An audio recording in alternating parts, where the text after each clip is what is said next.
മലക്കുകൾക്ക് പോലും അല്ലാഹു നൽകാത്ത അനുഗ്രഹമാണ് ഖുർആനിന്റെ പാരായണമത്രേ. അതുകൊണ്ടാണ് മലക്കുകൾക്ക് മനുഷ്യർ ഓതുമ്പോൾ അത് കേൾക്കാൻ വല്ലാത്ത ഇഷ്ടം തോന്നുന്നത്. ഖുർആൻ ഓതുന്ന സദസ്സുകളിൽ മലക്കുകൾ വരും, ഖുർആൻ ഓതുന്ന മജ്ലിസുകൾ കൊണ്ടുവന്നത്. എന്നാൽ മലക്കുകൾക്ക് പോലും അല്ലാഹു നൽകാത്ത അനുഗ്രഹമാണ് ഖുർആനിന്റെ പാരായണമത്രേ. അതുകൊണ്ടാണ് മലക്കുകൾക്ക് മനുഷ്യർ ഓതുമ്പോൾ അത് കേൾക്കാൻ വല്ലാത്ത ഇഷ്ടം തോന്നുന്നത്. ഖുർആൻ ഓതുന്ന സദസ്സുകളിൽ മലക്കുകൾ വരും, ഖുർആൻ ഓതുന്ന മജ്ലിസുകളിൽ മലക്കുകൾ വരും. എന്തുകൊണ്ട്? മലക്കുകളുടെ പ്രവർത്തനങ്ങളിൽ ഖുർആൻ ഓതുന്ന പരിപാടിയില്ലത്രേ. മഹാനായ അല്ലാമ സുയൂത്തി തങ്ങൾ ഇബ്നു സ്വലാഹ് തങ്ങൾ ഉദ്ധരിക്കുന്ന ഉദ്ധരണി അൽ-ഇസ്ഖാനിൽ കാണാൻ കഴിയും. മലക്കുകൾ എന്തില്ല? ഖുർആൻ ഓതുന്നില്ല. അവർ സുജൂദുണ്ട്, അവർക്ക് റുകൂഉണ്ട്, അവർക്ക് ദിക്റുകളുണ്ട്, തസ്ബീഹുകളുണ്ട്, എല്ലാമുണ്ട്. പക്ഷേ ഖിറാഅത്തുൽ ഖുർആൻ എന്നത് മലക്കുകൾ ചെയ്യുന്നില്ലത്രേ. അതുകൊണ്ടാണ് ജിബ്രീൽ അലൈഹിസ്സലാം ഒഴികെ അതുകൊണ്ടാണ് വലിഹാദാ തുഹിബ്ബുൽ മലായികത്തു സമാഅഹു മിനൽ ബശർ. മനുഷ്യരിൽ നിന്ന് ഖുർആനിന്റെ പാരായണം കേൾക്കാൻ മലക്കുകൾക്ക് ഇത്ര കൊതി വരുന്നത്. ഞങ്ങൾക്ക് കഴിയാത്തൊരു പണിയാണ് അവർ ചെയ്യുന്നത്. അതിനല്ലാഹു നമുക്ക് നാവ് തന്നില്ലേ? ഖുർആൻ ഓതണമെങ്കിൽ സംസാരിക്കാൻ കഴിവ് വേണ്ടേ?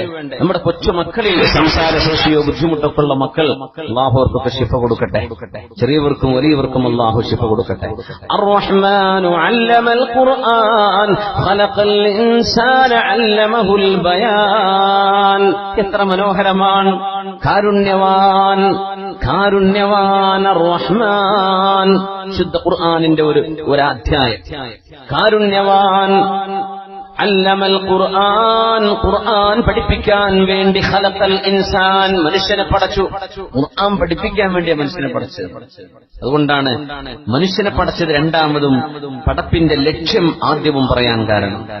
എന്നിട്ടോ ഖുർആൻ കൊടുത്ത് നമുക്കത് ഓതാൻ അറിയില്ലെങ്കിൽ നമ്മുടെ ചുണ്ടുകളും നാവുകളും നമ്മുടെ സ്വരതന്തുക്കളും നമ്മുടെ തൊണ്ടയിലെ കോശങ്ങളും നമ്മുടെ നാവും നമ്മുടെ ഉള്ളിൽ കിടക്കുന്ന വായുവും അടക്കം അല്ലാഹു ശബ്ദവീചികൾ എന്ന് പറഞ്ഞ അനുഗ്രഹം തന്നില്ലെങ്കിൽ എങ്ങനെയാണ് ഓതാൻ കഴിയുക? അതുകൊണ്ടാണ് വിശുദ്ധ ഖുർആൻ പഠിപ്പിച്ചു, എന്നിട്ട് മനുഷ്യനെ പടച്ചു. അതായത് പഠിപ്പിക്കാൻ വേണ്ടി മനുഷ്യനെ പടച്ചു. അല്ലമഹുൽ ബയാൻ, അത് ഓതാനും പറയാനും പഠിക്കാനും പഠിപ്പിക്കാനുമുള്ള സംസാരശേഷി അല്ലാഹു നൽകിയില്ലയോ? സൂറത്തുർ റഹ്മാൻ. ചില്ലറ അനുഗ്രഹമാണോ? ഖുർആൻ തന്നു, നമ്മളൊന്നും സംസാരിക്കാൻ പറ്റാത്ത മൂകന്മാരാണെങ്കിൽ എന്ത് കാര്യം? അല്ലാഹു നിങ്ങൾക്കത് തന്നില്ലേ? അനുഗ്രഹല്ലേ? മലക്കുകൾ ചെയ്യാത്തൊരു പണി നമുക്ക് അല്ലാഹു ചെയ്യാൻ അവസരം തന്നിരിക്കുകയാണ്. പിന്നെ നമുക്ക് ഓതിക്കൂടെ ഖുർആൻ? ശുദ്ധമായ ഖുർആനിന്റെ പാരായണം എത്ര കണ്ട് ചെയ്യുന്നുണ്ടോ അതിനനുസരിച്ചാണ് നമ്മളും അല്ലാഹു തമ്മിലുള്ള സ്നേഹം അളക്കാൻ കഴിയുന്നത്. മസാമീറുൽ ഇൻസി മിൻ ഹദ്റത്തിൽ ഖുദുസ്. സർവേശ്വരനായ അല്ലാഹുവിന്റെ പരിശുദ്ധമായ സന്നിധിയിൽ മനുഷ്യൻ മീട്ടുന്ന വീണക്കമ്പികളത്രേ വിശുദ്ധ വചനങ്ങൾ. ബി അൽഹാനി തൗഹീദ്, തൗഹീദിന്റെ രാഗങ്ങളിൽ പാകപ്പെടുത്തിയെടുത്തത്. അള്ളാഹുവിന്റെ മഹത്വമേറിയ തോപ്പുകളിൽ വെച്ച് പാടപ്പെടുന്ന സ്നേഹത്തിന്റെ ദിവ്യമായ അനുരാഗത്തിന്റെ വീണക്കമ്പികളാണത്രേ പരിശുദ്ധ ഖുർആൻ. അതുകൊണ്ടാണ് ഒരു ശൈഖ് ചോദിച്ചത്, ഒരു വിദ്യാർത്ഥിയെ കണ്ടപ്പോ ചോദിച്ചു, അല്ല ഖുർആൻ മനഃപ്പാടമുണ്ടോ? ഹിഫ്ള് ചെയ്തിട്ടുണ്ടോ? പറഞ്ഞില്ല, ഞാനൊന്നും ഖുർആൻ പഠിച്ചിട്ടില്ല എന്ന് പറഞ്ഞപ്പോ ആ മഹാനായ പണ്ഡിതൻ പറഞ്ഞു, യാ ഗൗസാ, പടച്ചോനെ, നിനക്ക് മൂളിപ്പാട്ട് പാടി നടക്കാൻ പിന്നെ എന്താണോ നിന്റെ കയ്യിലുള്ളത്? ഖുർആനില്ലെങ്കിൽ എന്താ പിന്നെ നീ മൂളിപ്പാട്ട് പാടുന്നത്? നാട്ടില് സിനിമ പാട്ടിനൊന്നും പോയി ശേഷം അറിയുന്നുണ്ടാവില്ല. നിനക്ക് മൂളിപ്പാട്ട് പാടി നടക്കാനൊന്നും വേണ്ടേ? മനുഷ്യന്റെ സ്വഭാവമാണ് വെറുതെ എങ്ങനെ പാടി നടക്കുക. ഒരു രാഗമോ താളമോ രണ്ട് മുട്ടകൾ കേൾക്കുമ്പോൾ കുട്ടികൾ ചാടി കിടക്കാണ്ടില്ല. ചെറിയ 1-2 വയസ്സുള്ള കുട്ടികളൊക്കെ ഒരു പാട്ടും കേട്ടില്ല. ഒരു മ്യൂസിക് എന്തെങ്കിലും പ്ലേ ചെയ്താൽ അവരങ്ങ് ഡാൻസ് ചെയ്യും. ഇവിടുന്ന് അവർ കേട്ടത് മനുഷ്യ ശരീരത്തിന്റെ ഉള്ളിൽ വെച്ച ചില പ്രോഗ്രാമിംഗിന്റെ ഭാഗമാണ്. ഖുർആൻ ഓതുമ്പോ കിട്ടുന്നൊരു ആനന്ദം ശരീരം കോരിത്തരിക്കും ചിലപ്പോ. അതുകൊണ്ട് ഖുർആൻ മനഃപ്പാടമില്ലാത്ത നീ എങ്ങനെയാണ് പിന്നെ? ഖുർആൻ മനഃപ്പാടില്ലാത്ത നീ പിന്നെ എന്ത് പാട്ടാ പാടുന്നത്? നിനക്ക് പാട്ട് പാടി നടക്കാൻ വല്ലതുണ്ടോ മോനെ? ഖുർആൻ ഓതിയില്ലേ, പഠിച്ചിട്ടില്ലേ? ബിമ തതറന്നം വബിമ തശ്ദൂ, എന്തുകൊണ്ടാണ് നീ പാട്ട് പാടുന്നത്? വബിമ തുനാജി മൗലാക്, നിന്റെ പരിശുദ്ധനായ മൗലേ അല്ലാഹുവിനോട് എങ്ങനെയാണ് നീ സംസാരിക്കുന്നത്? ഇതൊരു വാഹനം മാറ്റി കൊടുക്കണം എന്ന് പറഞ്ഞൊരു എഴുത്ത് വന്നിട്ടുണ്ട്. ഒരു വാഗണർ വാഗൻ ആർ അല്ലെ, വാഗൻ ആർ, അതിപ്പോ വാഗണർ എന്ന് പറഞ്ഞല്ലേ. കാർ മാറ്റണം. KL 18N 281 3 നമ്പറാണ്. ചെറുക്കന്മാരായിരിക്കൂലേ 200. അപ്പോ വേഗം ആരും വഴി ബ്ലോക്കാക്കുന്ന രീതി പാർക്ക് ചെയ്യല്ലേ. ഇൻഷാ അല്ലാഹ് നിങ്ങത്തെ എത്തുന്നതിന്റെ ഇടക്ക് വരും ചെയ്യാത്ത രീതിയിൽ ഇത് ആരും ബ്ലോക്കാക്കരുത്. അപ്പോ തടസ്സപ്പെടണ്ട ഇൻഷാ അല്ലാഹ്. ബിസ്മില്ലാഹ്. വിശുദ്ധ ഖുർആൻ പറയുന്നുവല്ലോ, ബിസ്മില്ലാഹിർ റഹ്മാനിർ റഹീം. അവലം യക്ഫിഹിം അന്നാ നൻസൽനാ അലൈക്കൽ കിതാബ യുത്ലാ അലൈഹിം. എന്തൊരു രസാണ് ഖുർആനല്ലേ. അതങ്ങ് ശരിക്കും ഓതേണ്ട രീതിയിൽ മനോഹരമായി ഓതിയാൽ അതിനോളം മനോഹരമായത് ഒന്നും ലോകത്ത് കണ്ടുപിടിച്ചിട്ടില്ല. ലോകത്തെ പോപ്പ് ഗായകനായിരുന്ന കാറ്റ് സ്റ്റീവൻസ് ഖുർആൻ പഠിക്കുന്ന, ഖുർആൻ ഓതുന്ന വിദ്യാർത്ഥിയാണെന്ന് നമ്മൾ മനസ്സിലാക്കണം. യൂറോപ്പിന്റെ 970കളിലെ ജന്മം കൊണ്ട് ബ്രിട്ടീഷുകാരനായ മനുഷ്യൻ ഇന്ന് വിശുദ്ധ ദീനിലേക്ക് ആളുകളെ ക്ഷണിക്കുന്ന ദാഇയാൻ കാറ്റ് സ്റ്റീവൻസ്. അത്രത്തോളം നമ്മളെ ഈ ഹെഡ്ഫോണിൽ കിടക്കുന്ന കുട്ടികളൊന്നും എത്തിയിട്ടില്ലല്ലോ. കാറ്റ് സ്റ്റീവൻസ് പോപ്പ് സിംഗറൊന്നും ആരുമില്ലല്ലോ ഈ നാട്ടില്. മൂപ്പർക്ക് തിരിഞ്ഞു ഇതിലൊന്നൊന്നുമില്ല. അദ്ദേഹം ഖുർആനിലേക്ക് തിരിച്ചു വന്നു. പിന്നെ കുഴി ചാടിയിട്ട് തന്നെ എണീറ്റ് വരണ്ട. ചാടിയൊന്ന് കണ്ടാലും മനസ്സിലാക്കതിലൊന്നും ഇത് ചാടാൻ പറ്റാത്ത സ്ഥലമാണ് അല്ലേ. അവലം യക്ഫിഹിം അന്നാ അൻസൽനാ അലൈക്കൽ കിതാബ യുത്ലാ അലൈഹിം. അവർക്ക് പോരെയോ നബിയെ? ഞാൻ കൊടുത്ത അനുഗ്രഹങ്ങളിൽ അവർക്ക് പോരെ? ഞാൻ കൊടുത്ത അനുഗ്രഹങ്ങളിൽ അന്നാ അൻസൽനാ അലൈക്കൽ കിതാബ്, പരിശുദ്ധമായ ഖുർആൻ നിങ്ങൾക്ക് ഞാൻ ഇറക്കി തന്നത് തന്നെ നിങ്ങൾക്ക് പോരെ അനുഗ്രഹമായിട്ട്? യുത്ലാ അലൈഹിം, അത് നിങ്ങൾക്ക് മേൽ ഓതപ്പെടുന്നുണ്ടല്ലോ. ഇമാമുമാർ ഓതുന്നു, വാള് പറയുന്നവർ ഓതുന്നു, ഖതീബുമാർ ഓതുന്നു, ഹാഫിളീങ്ങൾ ഓതുന്നു. ഒരു ടേപ്പ് റെക്കോർഡിലൂടെ, CD പ്ലെയറിലൂടെ, ലൈവായിട്ട് അല്ലാതെയൊക്കെ ഓതപ്പെടുന്നു. നിങ്ങൾ കേൾക്കുന്നില്ലേ? എന്തൊരു അനുഗ്രഹമാണ് ഇതുണ്ടായിട്ട്. നിങ്ങൾ പോകുന്നുവോ മ്യൂസിക്കിലേക്ക്, പാട്ടുകളിലേക്ക്, അള്ളാഹു ഇഷ്ടമില്ലാത്തവയിലേക്ക് നിങ്ങൾക്ക് പോകാൻ കഴിയും? പറയട്ടെ, ഇതിന്റെ ഹര അറിഞ്ഞ ഞങ്ങൾ പാട്ടൊന്നും കേൾക്കും. ഞങ്ങളോട് പാട്ട് കേൾക്കണ്ടെന്നല്ല ഇപ്പൊ പറയാം, നിങ്ങൾ ഖുർആൻ കേൾക്കുന്ന പറയാം. അത് കേട്ടിട്ട് നിങ്ങൾ താൻ ഒഴിവാക്കും. ഞാൻ പറയേണ്ട ആവശ്യം ഉണ്ടാവില്ല. എന്ത് ചെയ്യാ? ഖുർആൻ കേട്ടു തുടങ്ങി, അത് മനോഹരമായി ഓതുന്ന ആ ഒരു ഉറക്കം തൂങ്ങിയുള്ള ഓത്തൊന്നും ഓതരുത്. ഖുർആൻ ഓതുമ്പോ മനോഹരമായിട്ട് ഓതാൻ. അസ്വലാത്തു ഖൈറും മിനന്നൗം എന്ന് പറയും. ഉറക്കത്തിനേക്കാളൊക്കെ നല്ലത് നിസ്കാരം തന്നെ. ഇത് ഉറങ്ങിയിട്ടാ പറയണത്. അങ്ങനെയല്ല, നല്ല ഉന്മേഷത്തിൽ ഓതുക, നല്ല റാഹത്തിൽ. ജനങ്ങളെ സുബഹിസ്കാരത്തിന് വിളിക്കുമ്പോഴേ നമുക്ക് കുറച്ച് നേരത്തെ എണീറ്റുന്ന പല്ലൊക്കെ തേച്ച് ലെവലായിട്ട് തൊണ്ടക്കൊന്ന് അനക്കിയിട്ട് വരും കുട്ടികളെ നിസ്കരിക്കാൻ ഒരു വിളിക്കണം. അത് ഉറങ്ങിയിട്ട് പറഞ്ഞാൽ പിന്നെ എന്താ കാര്യം? ഉറക്കനേക്കാളും നല്ല നമസ്കാരം എന്നാ പറയുന്നത്.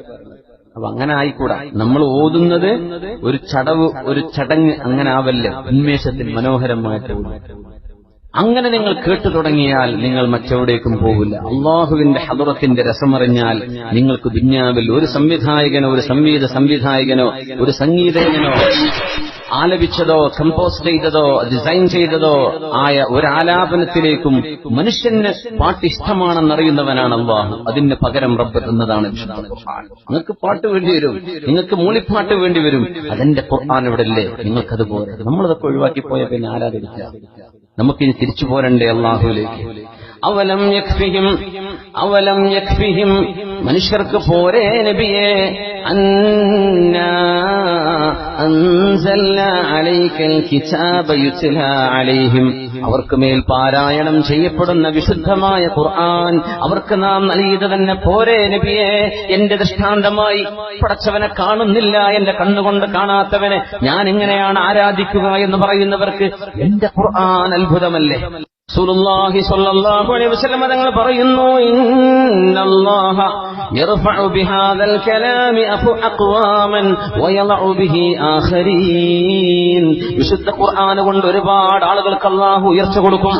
എന്നാൽ അതേ ഖുർആൻ കൊണ്ടു നടക്കേണ്ട പോലെ കൊണ്ടു നടക്കാതിരുന്നാൽ അല്ലാഹു തആല ഖുർആൻ അറിയുന്ന പണ്ഡിതന്മാർക്ക് പോലും, ഹാഫിളീങ്ങൾക്ക് പോലും അല്ലാഹു തകർച്ചയും കൊടുക്കും. കൊണ്ടടക്കേണ്ട പോലെ കൊണ്ടടക്കും. നിധിയാണ്, മഹാനിധിയാണ്.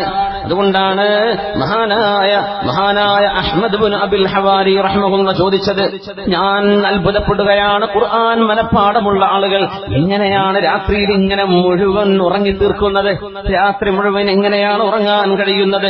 അമാ വല്ലാഹ് ലൗ അലിമൂ മാ ഹുമിലു ലതാറ അൻഹുമുൻ നൗമു ഫറഹം ബിമാ റുസിഖൂ.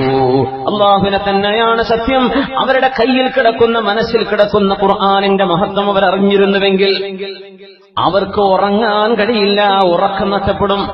ചില വലിയ പ്രയാസത്തിൽ കുടുങ്ങിയൊരു മനുഷ്യനോട് പറയാം, നിന്റെ എത്രയാണോ നിന്റെ പ്രയാസം, എനിക്ക് 10 ലക്ഷം കാണാം, നാളെ രാവിലെ എന്റെ വീട്ടിൽ അത് സാധനം എത്തിട്ടോ എന്ന് പറഞ്ഞാൽ തലേന്ന് രാത്രി ഒന്നും ഉറങ്ങാൻ പറ്റൂല. എന്തുകൊണ്ട്? എന്താ ഞാൻ ഈ കേൾക്കുന്നത്? റിലീഫ് കമ്മിറ്റിക്കാരൊക്കെ 1000 തരാറുണ്ട്, 2000 തരാറുണ്ട്, 10 ലക്ഷത്തിന്റെ പൊരീക്കോ ഉറങ്ങാൻ കഴിയില്ല. ഫറഹൻ, സന്തോഷം കൊണ്ട്. അതുപോലെ വിശുദ്ധ ഖുർആൻ കൊണ്ട് നടക്കുന്ന ഹാഫിളീങ്ങൾ എങ്ങനെയാണ് തഹജ്ജുദില്ലാതെ കിടന്നുറങ്ങുന്നത്, പാതിരാത്രിയിലെ നിസ്കാരമില്ലാതെ എങ്ങനെയാ ഖുർആൻ പിടിച്ച് കിടന്നുറങ്ങുന്നത്? ഞാൻ അത്ഭുതപ്പെടുകയാണെന്ന് ലോകപ്രശസ്തനായ പണ്ഡിതൻ അഹ്മദ് ബിൻ അബിൽ ഹവാരി റഹ്മഹുല്ലാ മുഹമ്മദ് ബിൻ മസ്അദ് തങ്ങൾ പറയുമായിരുന്നു, ഖുർആൻ എന്ന് പറയുന്നത് അള്ളാഹുവിനെ ഇഷ്ടപ്പെടുന്ന ആരിഫീങ്ങളുടെ പൂന്തോട്ടമാണ്. പൂന്തോട്ടം, പാർക്കും നമ്മുടെ നാട്ടിലൊന്നും ഇല്ല, വളരെ കുറവല്ലേ. വല്ല പാർക്കും ഉണ്ടാക്കിയാൽ തന്നെ പൂവാല ശല്യം കൊണ്ടൊരു ഫാമിലി കൂടെ പോകാനും പറ്റില്ല, കമന്റ് ഉണ്ട്. അതുകൊണ്ട് ഉണ്ടാക്കാതിരിക്കായിരിക്കും നമ്മുടെ നാട്ടിലൊക്കെ തോന്നുന്നുണ്ട്. ഏതായാലും നമ്മുടെ വീടിനുള്ളിൽ, നമ്മുടെ മനസ്സിനുള്ളിൽ ആനന്ദത്തിന്റെ പൂന്തോപ്പ് വിരിക്കാൻ നമ്മുടെ വിശുദ്ധമായ മുസ്ഹഫ് മതിയത്രേ.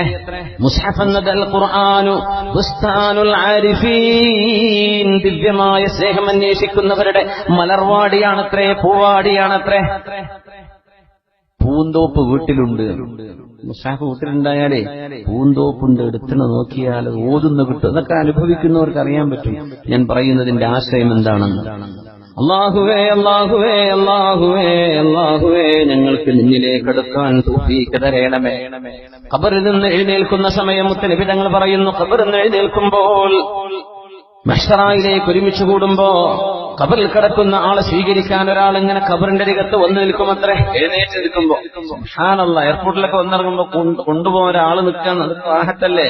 ഒരു ടാക്സി വിളിച്ചുകൊണ്ട് ഇയാളെ തള്ളിയിട്ടാലോ എന്നൊക്കെ തോന്നൂലേ? ഒരാൾ വിശ്വസിക്കാൻ പറ്റുന്ന ഒരാൾ കൂട്ടാൻ വന്നിട്ടുണ്ട്, അതൊരു റാഹത്തല്ലേ? ഖബറിൽ എഴുന്നേൽക്കുമ്പോ ഒരാൾ ഇങ്ങനെ വന്നു നിൽക്കുന്നു അത്രേ. ചോദിക്കല്ല, നിങ്ങൾ ആരാ?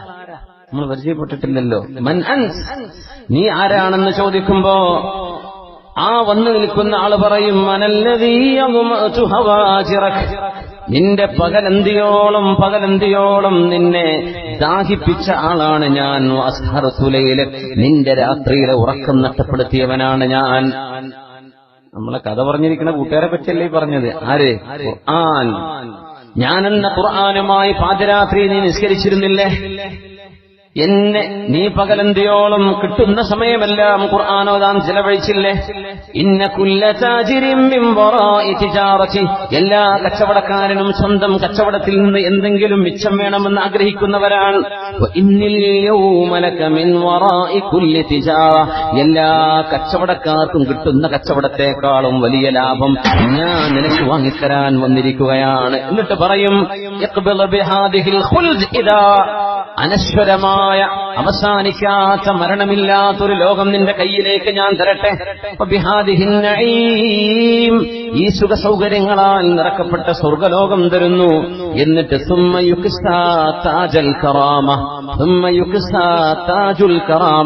ആ മനുഷ്യന് അള്ളാഹു ആദരവിന്റെ ബഹുമാനത്തിന്റെ കിരീടമണിയിക്കുന്നു.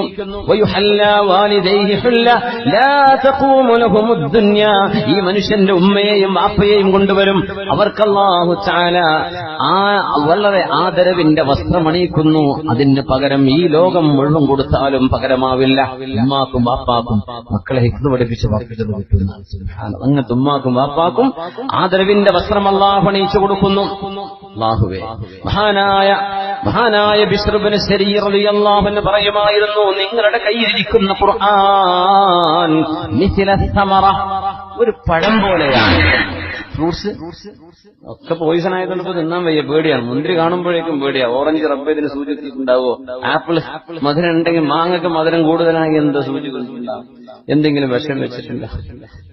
നല്ല ഓർഗാനിക് ആയിട്ടുള്ള മനുഷ്യന്റെ കൈകടത്തലുകളില്ലാത്ത നല്ലൊരു ഫ്രൂട്ട്സ് എന്ന് സങ്കല്പിച്ചോളി. സങ്കല്പിക്കാലോ, അതിന് മുടക്കൊന്നുമില്ലല്ലോ, കടയിൽ കിട്ടൂലെങ്കിലും. നല്ലൊരു പഴം. مثل الثمرة كلما مضغتها وجدت حلاوتها. ആ പഴം നിങ്ങൾ വെറുതെ വിഴുങ്ങിയാൽ ഒരു മധുരം കിട്ടും. പക്ഷേ പെട്ടെന്ന് വിഴുങ്ങാതെ വായ കൊണ്ട് മെല്ലെ മെല്ലെ ചവച്ചരക്കിയാൽ അതിന്റെ മധുരം ഇങ്ങനെ ശരിക്കും ആസ്വദിക്കാൻ കഴിയും. അങ്ങനെയാണോ? പഴം നമ്മുടെ വാഴപ്പഴത്തെ പറ്റി മാത്രമല്ല, ഫ്രൂട്ട്സ് എന്തായാലും മധുരമുള്ളതേ, അതിന്റെ രുചി ഇങ്ങനെ ഓരോ ചവക്കലിലും മധുരം ഇങ്ങനെ ആസ്വദിക്കാൻ പറ്റുന്ന പോലെ എപ്പോഴും ഇങ്ങനെ അതിന്റെ മധുരം സത്യവിശ്വാസികൾക്ക് കിട്ടിക്കൊണ്ടിരിക്കുന്നു.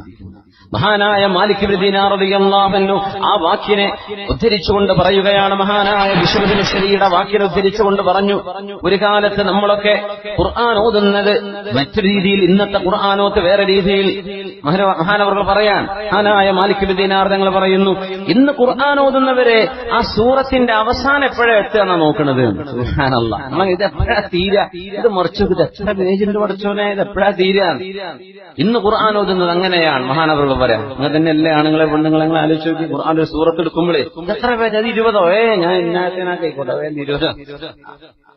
നമ്മൾ നോക്കുന്നത് ആഖിറു സൂറ أتى الناس فإنما أتى الناس من أنهم يريدون آخر السورة يكون هم الواحد منهم أن ينتهي من السورة. വിശുദ്ധ ഖുർആൻ ഓതാൻ തുടങ്ങുമ്പോ ഇത് എപ്പോഴാണ് അവസാനിക്കുന്നത് എന്ന് ആലോചിച്ചുകൊണ്ട് ഓതുന്ന കാലം വന്നു. മുമ്പ് അങ്ങനെയല്ല, ഒരായത്ത് വന്നാൽ ചിന്തിക്കുകയാണ്, ആലോചിക്കാൻ, പഠിക്കാൻ. നമ്മൾ സൂറത്ത് തീർക്കാൻ ഓടാണ്. ഓരോന്നിന്റെ അർത്ഥം മനസ്സിലാക്കാതെ ഓടിപ്പോവാണ്. അതുകൊണ്ട് വിശുദ്ധമായ ഖുർആൻ, അള്ളാഹുവിന്റെ വചനം, റബ്ബ് നമ്മളോട് സംസാരിക്കുന്ന റബ്ബിന്റെ സംസാരം, ഖിയാമത്ത് നാൾ വരെ അർത്ഥം പറഞ്ഞാൽ തീരാത്ത, ലോകാവസാനം വരെ വ്യാഖ്യാനിച്ചാൽ വ്യാഖ്യാനം അവസാനിക്കാത്ത വചനമല്ല ഖുർആൻ. അതല്ലേ അതിന്റെ അത്ഭുതം. ഒരിക്കൽ വായിച്ചത് പിന്നെ നമ്മൾ എടുത്തു നോക്കൂല. ഒരിക്കൽ വായിച്ചത് നമ്മൾ പിന്നെ എടുത്തു നോക്കാറ്. ഞാൻ വായിച്ചു എന്നാ പറയാം, ഖുർആൻ ഒഴികെ. അത് ഞാൻ വായിച്ച് തീർന്ന് എല്ലാം എനിക്ക് മനസ്സിലായി എന്ന് പറയാൻ കഴിയില്ല. അതാണ് ഖുർആനിന്റെ അത്ഭുതം. എനിക്കത് മുഴുവൻ മനസ്സിലായി എന്ന് ലോകത്ത് ഒരു ആലിമിനും അങ്ങനെ പറഞ്ഞ മുപ്പത് തിരിഞ്ഞിട്ടില്ല എന്ന് ഒരാൾക്കും പറയാൻ കഴിയില്ല, തീരൂല. അതാണ് ഇന്ന് ഓതിയ പുതിയ ആശയം, നാളെ ഓതിയാൽ വേറെ ചില ആശയങ്ങൾ തീരാത്തത്. അതുകൊണ്ടത് പഠിക്കാനുള്ള തൗഫീഖിന് വേണ്ടി ദുആയിരുന്നു. അല്ലാഹു നമുക്ക് മനസ്സിലാക്കി തരട്ടെ. ആമീൻ. റസൂലുള്ളാഹി സ്വല്ലല്ലാഹു അലൈഹി വസല്ലം തങ്ങൾ അത്രമേൽ ഇഷ്ടപ്പെട്ടത് നിബിതങ്ങൾ നമ്മളോട് പഠിക്കാൻ പറഞ്ഞത്, അല്ലാഹുവിന്റെ ഹബീബ് സ്വല്ലല്ലാഹു അലൈഹി വസല്ലം തങ്ങൾ അല്ലാഹുവിന്റെ വചനമെന്ന് നമുക്ക് പഠിപ്പിച്ചു തരികയും ലോകാവസാനം വരെ ഒരു മനുഷ്യനും കൈകടത്താൻ കഴിയാതെ, വിശുദ്ധ ഖുർആനിന്റെ ആശയങ്ങളെ ഖണ്ഡിക്കാൻ കഴിയാതെ, വൈരുദ്ധ്യങ്ങൾ കണ്ടെത്താൻ കഴിയാത്ത വിധം അതിവിശിഷ്ടമായ ആയിരക്കണക്കിന് ശാസ്ത്രീയമായ സത്യങ്ങൾ ഉൾക്കൊള്ളുന്ന ഖുർആൻ. അതല്ലേ അത്ഭുതം. ഇതൊക്കെ കിടക്കുന്ന ഒരു ഗ്രന്ഥം, ഇതൊക്കെ മനുഷ്യനുണ്ടാക്കിയത് എങ്ങനെ പറയും? ദിവ്യമാണ്.